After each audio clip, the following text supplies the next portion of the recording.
युद्ध यूएस का रोका है। रोल रहा कि नहीं रहा, इस पे हम लोग डिबेट अलग से कर सकते हैं, लेकिन आनंद आहूजा साहब, दो चीज़ें हैं। यूएस जैसे देश का राष्ट्रपति अगर टीवी चैनल का डिबेट देख के अपनी डिप्लोमेसी को तय करता है, अपने एटीट्यूड किसी देश के प्रति तय करता है, तो बड़ा ही हास्यास्पद होगा। दूसरी चीज़ कि आप किसी देश को कटघरे में लाते हैं, उसकी सॉवरेनिटी को आप हमला करते हैं, आप उम्मीद करते हैं कि हम तो हमला करेंगे लेकिन सामने वाला शांत बैठे। और तीसरी चीज़ जो आपने कही कि इसने महीने इलेक्शन में पहले वादा मैं आता हूँ 3 महीने पहले अब आपके तो इलेक्शन से पहले यूएस ने कहा था कि हम सस्ता करेंगे, टैरिफ लगाएंगे, टैरिफ लगा दिया, ठीक है, लेकिन आपने इलेक्शन में ये तो वादा नहीं किया था ना कि पाकिस्तान के आर्मी चीफ को अपनी गोद में बैठाएंगे।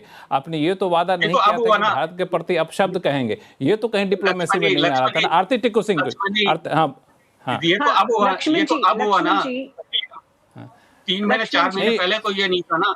3 महीने 4 महीने तो आपने छातियां पीट पीट के कहा कि हम ट्रंप को ऐसा सबक सिखा देंगे, हम ये कर देंगे, हम ट्रंप को वो ये टीवी चैनल ने कहा।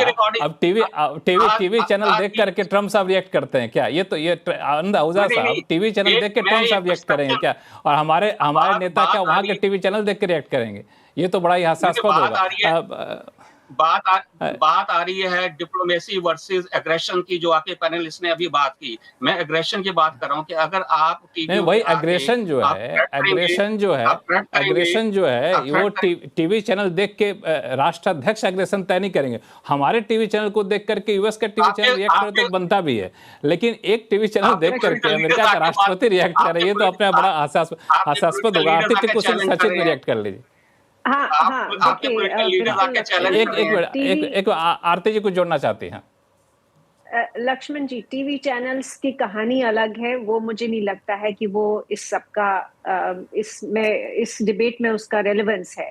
जो रेलेवेंस है वो ये है कि इंडिया यूएस के बीच में पिछले 1.5 साल में बहुत सारे इश्यूज खड़े हुए। हमने कोविड के टाइम से देखे, कोविड के टाइम में भी आपको याद होगा रॉ मटेरियल्स पे एम्बार्गो लगाया यूएस ने, जब हम वैक्सीन प्रोडक्शन चाहते थे, बहुत क्रिटिकल हालात में थे। उसके बाद हमने देखा पन्नू, निज्जर और पन्नू वाले केस में हम लोगों का बहुत बड़ा क्राइसिस हुआ यूएस के साथ और कनाडा के साथ। उसके बाद हम लगातार एक एक करके, वो टैरिफ को लेकर हो, वो इंडिया पाकिस्तान का वॉर हो, पहलगाम अटैक, ऑपरेशन सिंदूर, और लगातार हम कोई ना कोई इशू पे इनफैक्ट इलीगल इमिग्रेंट्स, इतना बड़ा ऑप्टिक्स अमेरिका ने प्ले किया। पूरी दुनिया में उनको कोई इलीगल इमिग्रेंट नहीं मिला सिवाय इंडिया के इलीगल इमिग्रेंट्स को, जिनको उन्होंने हैंडकफ करके भेजा। तो बहुत सारे इश्यूज, और इस बीच में अडानी वाला इशू भी। मुझे लगता है कि इंडिया की जो ब्यूरोक्रेसी है, देखिए प्रधानमंत्री मोदी जी जो है, ये मैं मानती हूं कि वो एक ऐसे नेता है जो रीच आउट करने में माहिर है। इनफैक्ट जब वो प्रधानमंत्री बने भी, सबसे पहले उन्होंने पाकिस्तान को रीच आउट किया, जो कि मतलब अनथिंकेबल था उस वक्त, और वो पहली बार इनफैक्ट बिना बताए पाकिस्तान पहुंच गए, वहां पे उनका प्लेन लैंड किया। तो उन्होंने उनको भी, दुश्मन को भी उन्होंने एक नहीं कई सारे मौके दिए। पठानकोट जब तक नहीं हुआ तब तक मौके दिए कि पाकिस्तान के साथ हम लोगों का कोई समझौता हो। वैसे ही चाइना के साथ भी, अगर आपको याद हो, बहुत उन्होंने कोशिश की, शी जिनपिंग को यहाँ बुलाया, वो खुद इतनी बार मतलब प्रधानमंत्री की तरफ से रिश्ते सुधारने में कोई यहाँ पे कोताही नहीं बरती गई। एक मुद्दा था जो आपने पिछले सवाल के जवाब में उठाया भी था कि डिप्लोमेट के लेवल पे थोड़ा सा वहाँ पे हम लोगों को और ज्यादा बेहतर तरीके से हैंडल करना चाहिए था। एम्बेसडर दयाल साहब, लक्ष्मण दो जी, चीजें आई हैं। एक तो मैं अपनी बात पूरी नहीं कर पाया था। आपने दूसरे पैनलिस्ट को तो देखिए, मैं जब पर्सनल इंटरेस्ट की बात कर रहा था, तो मैं जो साउथ एशिया में अमेरिका की जियोपॉलिटिकल पॉलिसी चल रही है उसके संदर्भ में कर रहा था। पाकिस्तान के बारे में डोनाल्ड ट्रंप ने 2019 जनवरी में ट्वीट किया था, We gave Pakistan $33 billion in aid, and in return they gave us only lies and deceit. ये उनकी पॉलिसी थी, उनका पाकिस्तान की तरफ रुख था तब अपने पहले टर्म में। अब क्या बदल गया? अब पाकिस्तान के आर्मी चीफ के साथ बैठ के 2 घंटे प्राइवेट मीटिंग, प्राइवेट लंच पे 2 घंटे बातचीत हुई। क्या बात हुआ? देखिए, इसमें 2 राय नहीं हो सकती कि ट्रम्प फैमिली के बिजनेस इंटरेस्ट हैं, और ये बात एक बड़ी मीटिंग में नहीं की जा सकती थी। अब भारत के साथ उनका क्या मतलब ऐसा हुआ जो उनके पर्सनल इंटरेस्ट हर्ट हुए? ये नरेश जी ने बिल्कुल सही कहा कि ईगो का मामला है, ईगो हर्ट हुई है। हम ये बात नकार नहीं कर सकते। उन्होंने कई मसले गिनाए जब उनकी ईगो हर्ट हुई। इसके अलावा देखिए, आपको याद होगा कि जब पीएम मोदी गए थे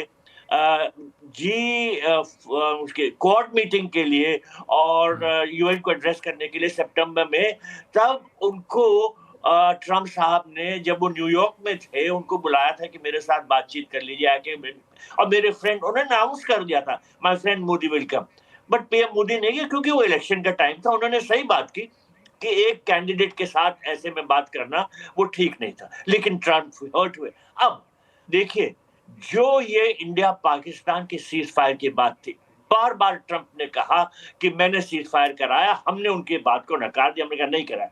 देखिए, अगर डिप्लोमेटिकली करना था तो हम ये कहते कि ट्रम्प साहब ने बहुत अच्छा किया कि पाकिस्तान को समझा दिया, नहीं तो हम उनको पूरी तरह से नष्ट कर देते। बजाय ये कहने के हमने कुछ, इनका रोल नहीं था, हमने डायरेक्ट, ये भी हम कह सकते थे कि इन्होंने पाकिस्तान को समझा के बड़ा अच्छा काम किया। तो एक तरह से तौर पे जवाब देते। अब उनकी तरह से उनको पूरी तरह से नकार देना, इनकी ईगो हर्ट हुई है। डिप्लोमेसी में personal ego of head of countries बड़ी इंपॉर्टेंट होती है। डिप्लोमेसी में ये नहीं कि आप बिल्कुल वीक होंगे, टफ भी हो सकते हैं, टफ डिप्लोमेसी होनी चाहिए, लेकिन दूसरी साइड का क्या रुझान है, उनकी क्या सोच है, उस पर ख्याल करना चाहिए। अब आगे क्या होना है, देखिए, इंडिया को अमेरिका की जरूरत है, अमेरिका को इंडिया की जरूरत है। ट्रम्प जो है वो टैरिफ लगाकर और 50% कर दिया उन्होंने, हम पे दबाव डाल रहे हैं, इसमें कोई दो राय नहीं। वो चाहते हैं कि हम उनके टर्म्स एग्री कर लें। ये ट्रेड टॉक्स अच्छी तरह जानी चाहिए। रशिया से तेल खरीदना बंद नहीं हो सकता, लेकिन अमेरिका से भी हम कुछ कह सकते हैं कि हम आपसे तेल खरीदेंगे। कुछ एक ऐसा रास्ता देखना होगा कि दोनों देशों का नुकसान ना हो और फायदा जितना हो सकता हो, और ईगो का हमेशा ध्यान रखना होगा जहां आप ट्रम्प के साथ डील करते हैं। बिल्कुल, आपने बड़ा अच्छा का एग्जाम्पल दिया कि शब्दों का चयन आपको बहुत ही सावधानी पूर्वक करना होगा, जो आरती टिक्कू सिंह ने शुरुआती जवाब में कहा भी था कि डिप्लोमेसी के लेवल पे हम लोगों को बहुत ही सतर्क रहना पड़ेगा। प्रोफेसर स्वर्ण सिंह साहब, थोड़ा सा एक मुद्दे को अलग लेके जाते हैं कि ट्रम्प ने जिस तरीके से पाकिस्तान को अपनाया है और खुल करके अपनाया, मतलब आप कल का साझा बयान देखें तो जिस तरीके के वहाँ के संगठनों को, बलूच आर्मी को आतंकी संगठन कह देना और बाकी कई सारी चीज़ें की गई जो बिल्कुल भारत को नागवार गुजरने वाली बातें थी।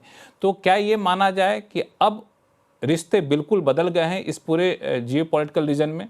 अमेरिका का एक पक्का दोस्त अब, या फिर कहें कि पाकिस्तान बिल्कुल अमेरिका के गोद में जाकर बैठ गया है, तो भारत को यहाँ पे रणनीति क्या अपनानी चाहिए? चीन है, रशिया है, वहाँ के साथ भी भारत की बातचीत होनी है अगले हफ्ते। आपने बिल्कुल ठीक रेफर किया। कल एक यूएस पाकिस्तान की काउंटर टेररिज्म डायलॉग में बलोचिस्तान लिबरेशन आर्मी को और आईएसआईएस खोरस्तान को एक ही तरीके से मापा गया है। तहरीके तालिबान पाकिस्तान को भी उसमें रखा गया है और ये कहा गया है कि अंतर्राष्ट्रीय संगठनों में, अंतर्राष्ट्रीय मंचों में पाकिस्तान और अमेरिका मिलकर कोशिश करेंगे कि आतंक से किस तरह से लड़ा जाएगा। आप देखिए क्या भाषा है ये। तो मुझे लगता है कि ये कैसे संभव हुआ। एक तो पहला कारण यह है कि वो भारत से नाराज हैं, हम बार बार कह चुके हैं। चुनाव के समय से ही जब मोदी जी नहीं मिले उनसे, और उसके बाद एक के बाद एक चीजें हुई हैं। दूसरी बात आप देखें, जो ट्रम्प साहब को चाहिए वो पाकिस्तान परोस रहा है। वो उनको नोबेल पीस प्राइज दिलाना चाहते हैं, वो अपने देश के भंडार उनके लिए खोलना चाहते हैं। अब अचानक राष्ट्रपति ट्रम्प को लगता है कि पाकिस्तान के पास बहुत बड़े तेल के भंडार हैं। पाकिस्तान का सबसे खास दोस्त पिछले 60 साल से जो $20 बिलियन निवेश कर चुका है, 60 बिलियन करना चाहता है। चीन ने तो कभी नहीं कहा कि हमें यहाँ तेल मिल रहा है या मिलेगा। वो तेल के लिए म्यांमार जाते हैं। तो ये कुछ हद तक पाकिस्तान का भी एक तरीका है कि जो राष्ट्रपति ट्रम्प को चाहिए वो परोसा जाए। और दूसरी बात कि राष्ट्रपति ट्रम्प पाकिस्तान को एक तरह से मुखौटा की तरह से इस्तेमाल कर रहे हैं कि ठीक है, जनरल आसिम मुनीर जो भी आक्रामक भाषा, या मैं तो उसे पेडेस्टेरियन लैंग्वेज की बात करता हूँ, वो तो जनरल के लेवल का लैंग्वेज है नहीं जिस तरह की बात करते हैं। और आज शहबाज शरीफ भी ऐसी भाषा की बात कर रहे हैं कि आप कान पकड़ते नजर आएंगे, ये क्या भाषा है।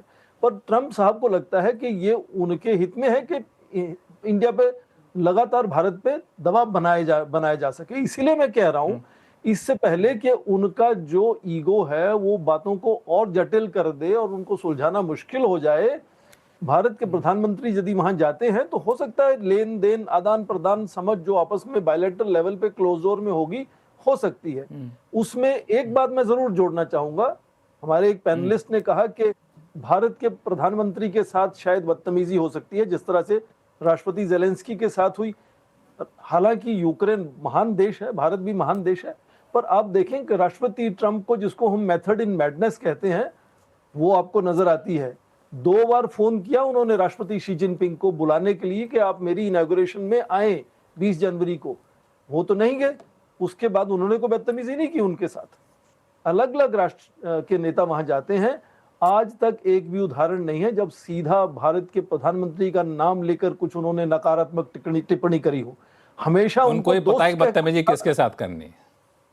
तो यही मैं कह रहा हूं कि ये सोच के कि वहां बदतमीजी हो सकती, मुझे नहीं लगता वो कारण होना चाहिए।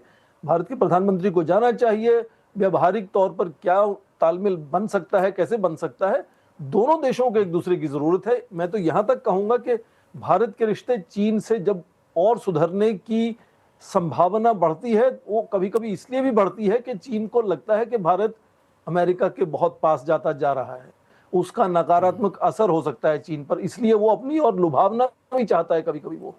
तो भारत लगातार रूस से भी तालमेल बनाएगा, चीन से भी बनाएगा, अमेरिका के साथ भी बनाएगा। और यदि हाल ही में भारत के प्रधानमंत्री राष्ट्रपति शी जिनपिंग के साथ मिलने वाले चीन में, फिर राष्ट्रपति पुतिन की मेजबानी करेंगे भारत में, तो उससे पहले मुझे लगता है, शुरू में तो अटकलें ये थी कि सितंबर में क्वाड शिखर सम्मेलन होगा यहाँ, तो जब वो एशिया में आने की तैयारी कर रहे हैं, साउथ कोरिया जाना चाह रहे हैं, चीन जाना चाह रहे हैं, तो भारत के प्रधानमंत्री को बहुत अच्छा अवसर है, एक बहुत अच्छा सामने मंच है संयुक्त राष्ट्र की महासभा का। यहाँ भारत के नेता हमेशा से जाते हैं भाषण देने के लिए, वहां जाएं। तो इस मंच का इस्तेमाल करना चाहिए, इस मंच का इस्तेमाल करके आपसी तालमेल को जल्द से जल्द अच्छा करें, मुझे लगता है इसकी बड़ी जरूरत है।